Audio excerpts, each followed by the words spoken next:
Je sais pas si vous avez remarqué, mais nous les mecs, quand on pète, eh ben les filles, elles adorent notre odeur.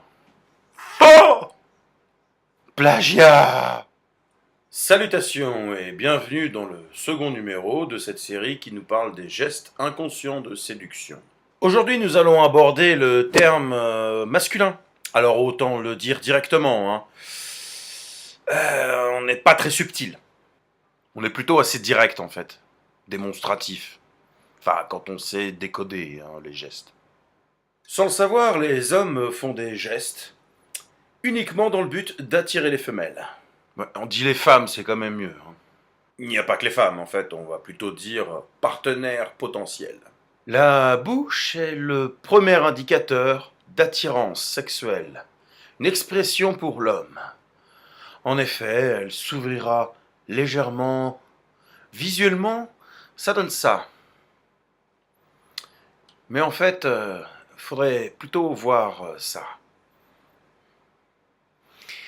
Oui, c'est ce qu'on appelle être en chien. Ouais. C'est un peu comme ce second geste. Lorsqu'on voit une personne qu'on trouve assez désirable et attirante, donc on fait ce geste-là, innocemment, inconsciemment. Mais en fait, ça veut dire ça. Et je sais. Non, mais vous êtes marrante, vous. Vous, les hommes, vous êtes pas très subtils. Ouais, bah moi je vais vous dire une bonne chose, hein. On n'est peut-être pas très subtils, hein, mais on est quand même des gros dégueulasses. Connaissez-vous le syndrome du rouge-gorge? Lorsqu'un mâle commence à s'exciter, il a tendance à se frotter le cou, de haut en bas et de bas en haut. Comme ça aussi, oui. Ça vous rappelle rien comme geste? Nous allons voir une autre technique de reconnaissance d'excitation du mâle.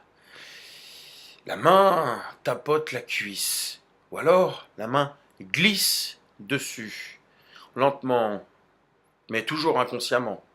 En fait, ce geste est symbolique et veut carrément dire autre chose. Ce geste-là. Ouais. Les hommes ne sont pas toujours debout lorsqu'ils chassent, puisqu'ils chassent parfois à l'affût. Donc on les trouve parfois assis. Et lorsqu'ils sont assis, c'est dans les régions inférieures qu'il faut observer. Ceci est donc un exemple de posture d'un comportement égal, convenable. Maintenant, ceci est un exemple de posture d'un comportement plutôt excité, chaud, très chaud. Oui, les pieds, les jambes, les orteils sont assez tendus, comme tout le reste. L'homme, quand il est assis, plein de confiance en lui, est déterminé, il a plutôt tendance à montrer sa virilité, sa puissance, son service 3 pièces, quoi. Il étale la marchandise. Hein. Oui. Journée porte ouverte. Il facilite l'accès. Libre service, quoi. Parfois, les professionnels de la communication vont vous affirmer que fermer les bras, c'est se fermer à la communication. Ce n'est pas toujours le cas, puisque croiser les bras permet d'élargir sa silhouette, paraître plus grand, plus large, plus fort, plus puissant, plus efficace. Tout comme passer sa main dans les cheveux ou pour un homme, ou passer la main sur sa nuque. C'est ce qu'on appelle l'effet biceps. Oui, ça nous donne l'occasion de contracter un petit peu les muscles. Et oui, même inconsciemment, nous cherchons à plaire, à séduire. Pourquoi les hommes, ils ont besoin de montrer que c'est des vrais bonhommes? En règle générale, il y a deux raisons à ça. La première, c'est le manque de confiance en soi. Et la deuxième, c'est parce qu'on en a une toute petite. Quel geste inconscient fait un homme lorsqu'il veut affirmer à tout le monde que c'est un mâle? eh bien, il remonte ses baloches. Et où est madame? C'est à éviter quand même en Extrême-Orient, puisque c'est considéré comme très impoli.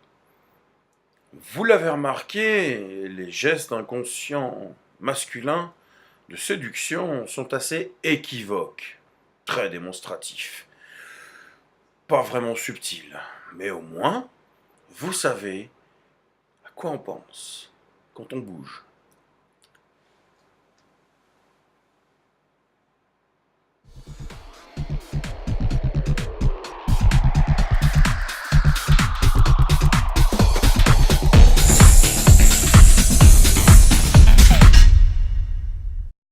Un petit dernier pour la route, pour se faire plaisir. Contracte pas. Hein. À 3, tu contractes. 1, 2, 3. T'arrives à faire bouger un pec? Oui, les deux. Vas-y. Vas-y, vas-y. Continue, continue. Fais bouger, fais bouger, fais bouger, fais bouger. Allez, allez, allez.